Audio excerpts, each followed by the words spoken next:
I got a question for you guys, and buckle up, Buttercup, because it's a doozy. Does making a car faster make it better? Ever since these cars debuted in 2012, fans and haters alike have been asking one thing. When is it gonna get more power, baby?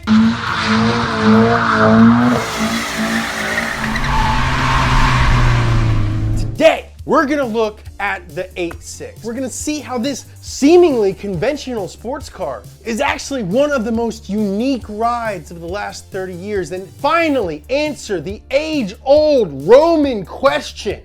Does making a faster car mean making a better car? Tune up, babies! This is everything you need to know to get up to speed on the Toyota 86 / Subaru BRZ / Scion FRS. Rest in peace, baby. Say hi to Tupac for me.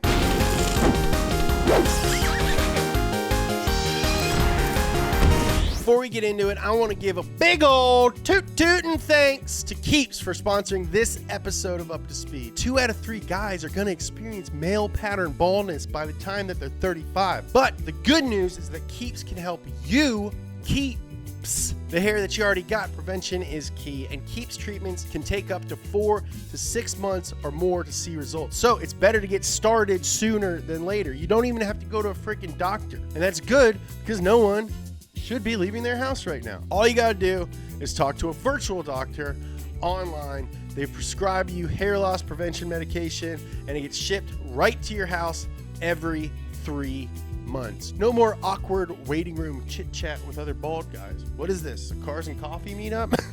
There's a lot of bald guys at Cars and Coffee. If you're ready to take action and prevent hair loss, go to keeps.com/uptospeed50 or just click the link in the description below to get 50% off your first order. That's keeps.com/uptospeed50. Support the companies that support Donut so we can keep serving you these awesome videos. Keeps is a really great partner, longtime friend of the show. So if you're thinking you might be losing your hair, guys, hit them up.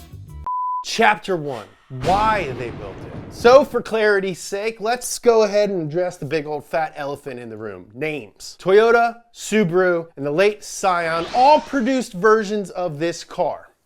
The GT86, the BRZ, and FRS respectively. All versions had little small differences betwixt them. And to make things easier, I'm just gonna refer to it as the 86. Unless, for some reason, I need to be specific. Got it? Great, let's get into it. Toyota was at their sportiest between the mid-80s and mid-90s. While the Corolla GTS went away in 87, the Celica, the Supra, and the MR2 kept the dream alive for the brand. They were known as the Toyota triplets. Toyota fan or not, you can't deny that they made some really fun cars. But by the mid-2000s, things were a little bit different. Toyota wasn't known for their simple sports cars anymore. Their brand image was now tied to cars like the RAV4, the Camry, the Prius. And while these are great cars in their own right, they're all very important. They were great for reasons that weren't very exciting. Reasons like reliability, which as I get older does legitimately become more exciting. Look, guys,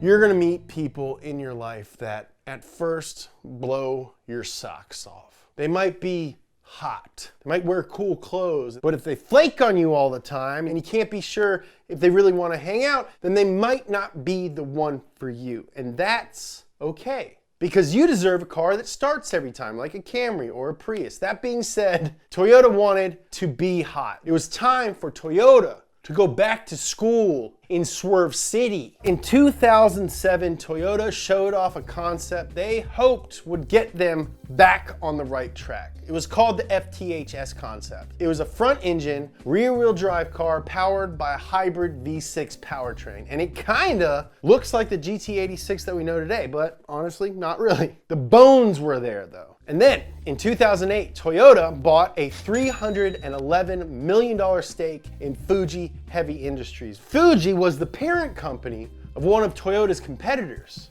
Subaru. They were now friends with Subaru, and friends worked together.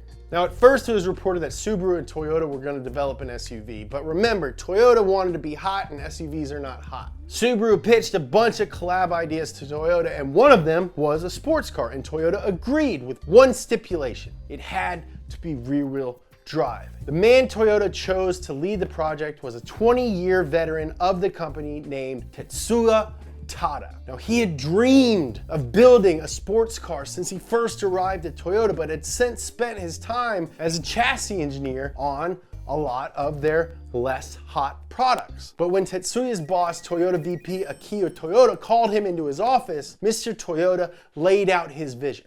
Tetsuya, I want you to give me a sports car, one with no limits. You can do whatever you want. And the first thing he did was call up his friend and chassis engineer, Yoshinori Sasaki. Dude, you are never gonna believe what the boss wants me to do, man. Scratch his back? What? Mow his lawn? Dude, no. He wants me to design a freaking sports car, dude.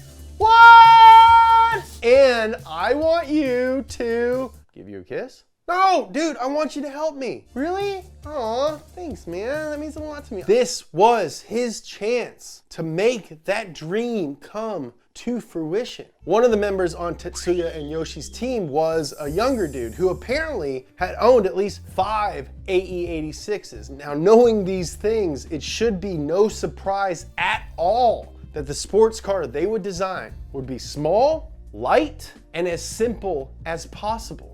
For a second, it looked like the project wouldn't even happen at all. When Tetsuya pitched an AE86 successor to the big bosses up in Toyota land, they asked him, and I quote, "How does it measure up to the competition? Is it faster? Is it more powerful? What can we use to sell it?" And Tetsuya just said, literally, this is what he said, this is a quote,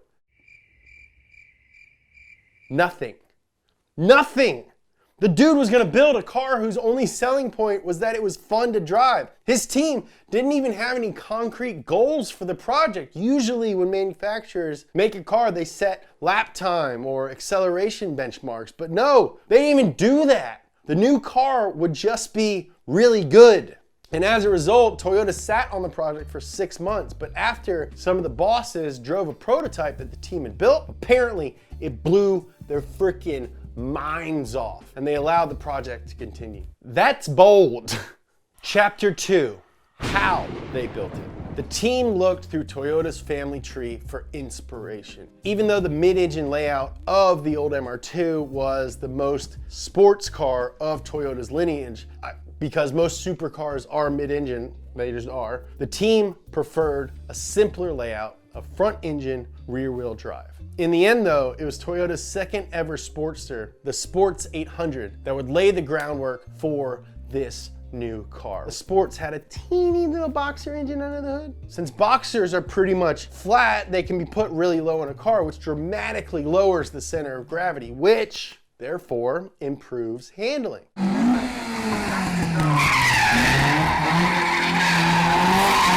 Tetsuya and Yoshi really liked that. So yeah, check. We definitely want a Boxer for the car. There's just one little problem though.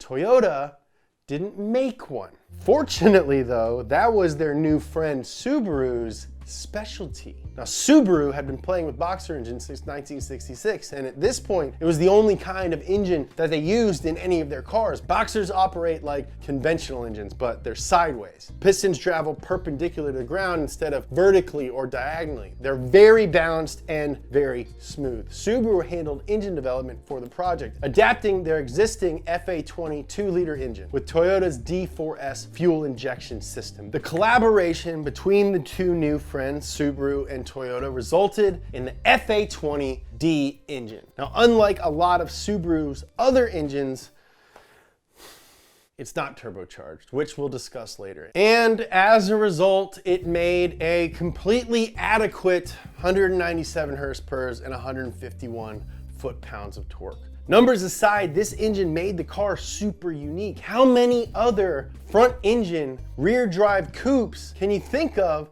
with a Boxer engine under the hood? This thing is a total oddball, and honestly, it still trips me out that this is what they decided to go with. Toyota unveiled the team's work at the 2011 Tokyo Motor Show. And let me remind you kids watching this, it was a big freaking deal. Finally, Toyota was back in the affordable sports car game with one of the coolest partners ever helping them out. Imagine if Subaru helped you with a group project at school. That would be freaking awesome.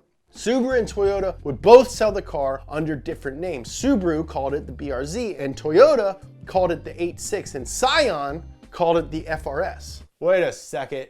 What the heck is Scion? Like the frickin' homeworld in the Matrix? No, that's Zion. I said Scion. Well, I wish that you would put that other guy on. Who, Nolan, host of Wheelhouse on Mondays? No. Oh, you mean Jeremiah, host of Bumper to Bumper on Tuesdays? No. Oh, Zach Job, host of Money Pit on Wednesdays? No. Well, I do Thursdays. What about my other show, D-List, on Fridays? The other one. Oh, you mean Joey, host of Versus on Saturdays? Oh, no, I meant Nolan. He's way better than you. So, for the kids watching, or the friends over here, Scion was Toyota's youth-oriented brand here in America. There was a small problem, though. Most people who bought Scions were old. The XB was very easy to get in and out of, and I don't blame them. The best course of action in the US was to introduce the 86 as a Scion. I love this car! And get those youthful buyers to revive the aging Scion brand. The cars finally went on sale to the public in 2012 for the 2013 model year. It was go time. Did Toyota and Subaru succeed? Announcing the all-new, all-buff Horses t-shirt available at donutmedia.com. We collabed with the legendary graffiti artist, Mr. Totem of the Black Cloud Battalion, to bring you the buffest, sickest shirt that the world has ever seen. And they're available right now for sale on donutmedia.com. Be the first on your block to rep the buff horses. Let everyone know that puny horses just won't cut it. You only need the buffest, beefiest boys with just pure sinewy muscle. Buff Horses shirt, donutmedia.com. Go get yours today. Short answer, yes. People freaking loved the Toyobaru twins. Both cars were huge sales successes in the US, selling almost 27,000 units between the two versions in 2013. The McPherson strut front and multi-link rear was great around town, but also very composed in the twisties. The skinny, literally pre-spec tires made it easy for anyone to slide the rear end out with ease, but because the motor was pushing out barely 200 horsepower, the car was also very forgiving and kept you out of trouble. The big man himself, Akio Toyoda, said the car responds to good driving skills, which is a bad thing for a boss to say about a car. Almost overnight, the 86 entered the pantheon of cars that can teach you to be a good driver. And the car was just as at home commuting to school as it was in the canyons or at the racetrack. Now, the differences between the Subaru and the Toyota versions didn't just end at the badge. The Toyota has a mad face, while the Subi turned that little frown upside down. The suspension tuning was also slightly different between the two cars, with the BRZ favoring stability and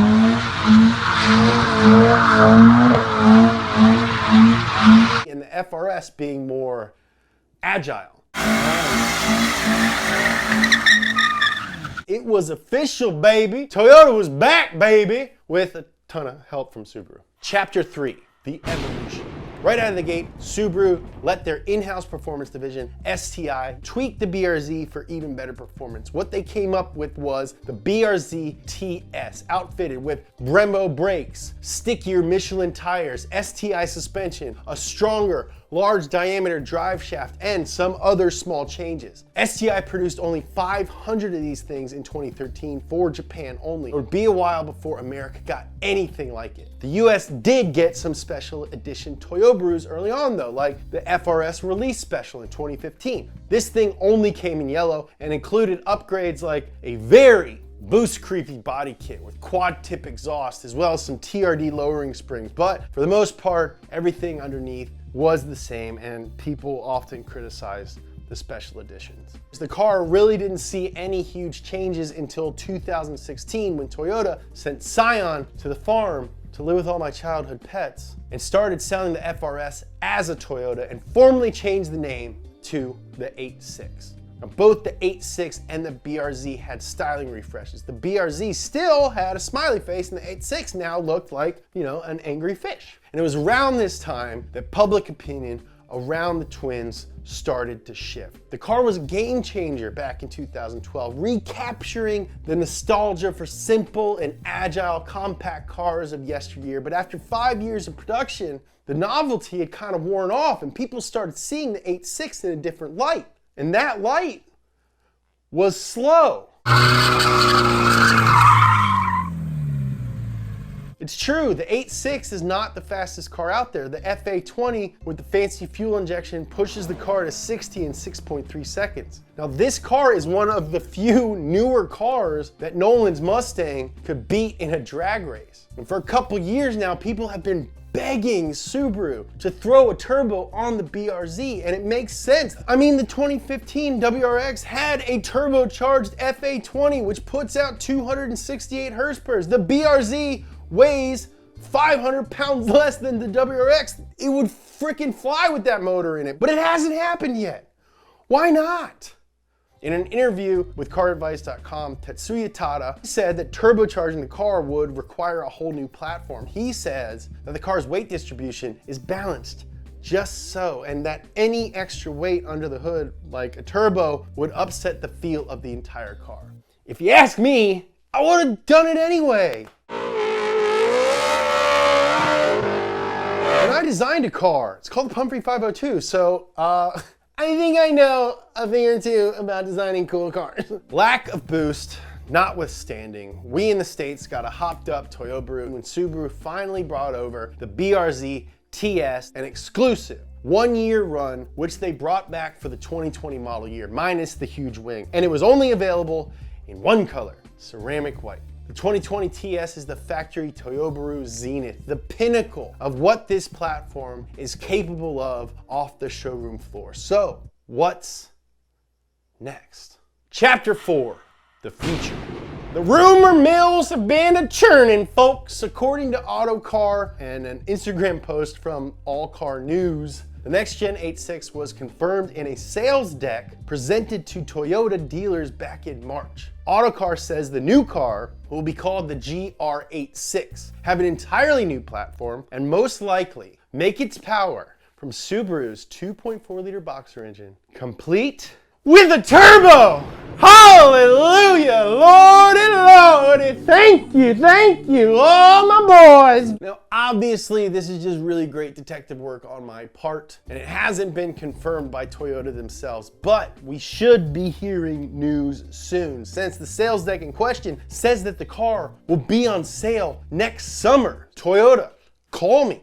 I'll break the news for you. I love leaking stuff. Everybody, tweet at Toyota and tell them to let Donut debut this new car. Hit us up, info@donut.media. Let's talk. The 86 has proven once again that you don't need a ton of power to have a ton of fun. But, that being said, just a little bit more power would be nice. Just a little.